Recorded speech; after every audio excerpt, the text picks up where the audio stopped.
10 years after the deadly tornado that hit the communities of Sunnyvale, Rowlett, and Garland, people coming together to remember the victims. Steve Walker got a call from a friend who asked if I could come over to the ground zero area and help him. Hundreds of his neighbors lost their homes. I don't know if I'd call it survivor's guilt, but I felt bad that so many people were affected, and I was so lucky. The tornado left a trail of destruction from Sunnyvale to Garland to Rowlett. First responders worked around the clock to save lives. When the dust settled, neighbors like Walker stepped in. On days like today, sometimes the emotions can come roaring back.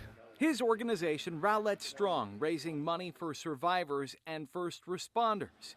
A decade after the storm, the damage is gone. What lasts is how the community showed up for one another. In Rowlett, I'm Luke Clary.